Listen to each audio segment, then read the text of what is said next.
Mizzou is home to something very unique. As a land-grant university, Mizzou has put resources and attention toward ag cooperatives for more than 50 years, with faculty positions funded through a rural electric co-op endowment and an agribusiness position funded through MFA and MFA oil.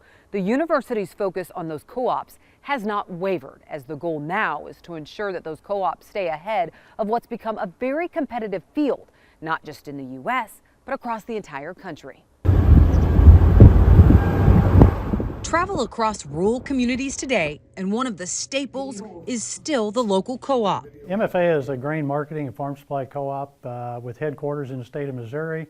MFA employs 1,400 full-time employees, with even more part-time employees in the spring and the fall. Well, it's founded in 1914 in Brunswick, Missouri, and it's grown from there. It's founded on the cooperative principles, and back then we were really a bunch of farm clubs or local exchanges. He says the number of co-ops across the U.S. has changed, but the mission has stayed the same. It's got to be part of the democratic control, the economic participation of the producers out there, and then also care for the community, because we're all in this together.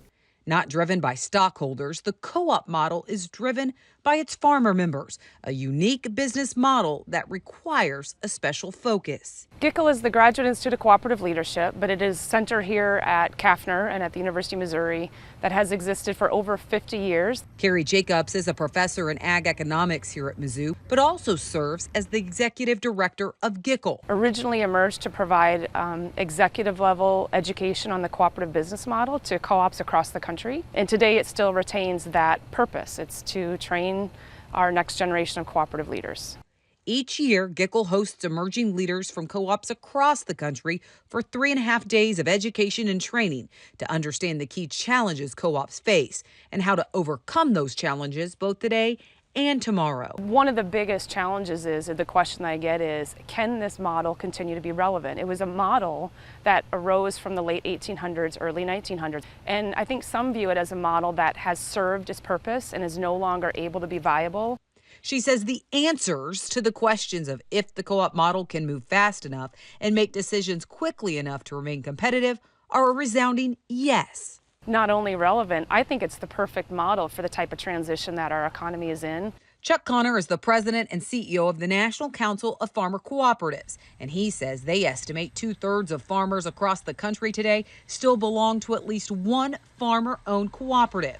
When you think about it, it's not complicated. You're giving farmers the opportunity to own, their own business sort of further down the chain, as well as in some cases, before the farm, and be a part of that. Connor says somewhere between 80 to 85% of the milk in the country is now processed by a farmer-owned cooperative.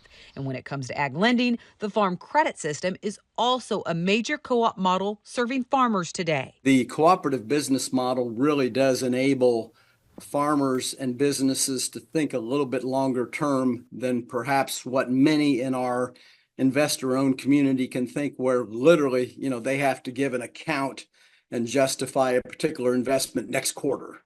It's different in the co-op business model because of this generational aspect. John Eiler is president and CEO of MFA Oil Company, an energy-only supply cooperative that operates in 8 states across the Midwest. I think the energy business in general has changed drastically over the last decade. I think the energy products are changing, whether that's ethanol-based, biodiesel-based, or renewable diesel-based, or now sustainable aviation fuel-based. Those are different products for us. So we're moving with the times within that and following that, the way that market is going. From fuel, propane, and lubricants to convenience stores across the Midwest to now even a solar company, Eiler says it's not just about having a successful business model. Co-ops are also rooted in supporting the local communities in which they serve. Our motto and our slogan is, "We live where you do." And that just underscores the concern for the community, rural Missouri, rural America, and also the fact that we give back to those communities that we serve. And that's a big part of the cooperative model and the cooperative system.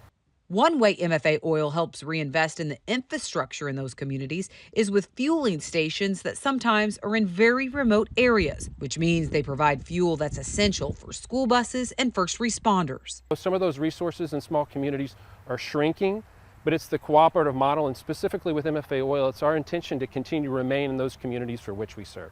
Both MFA Oil and MFA also have a shared foundation that also supports students every year. Year in and year out, we contribute about $900,000 to $1 million to mostly to education throughout our footprint.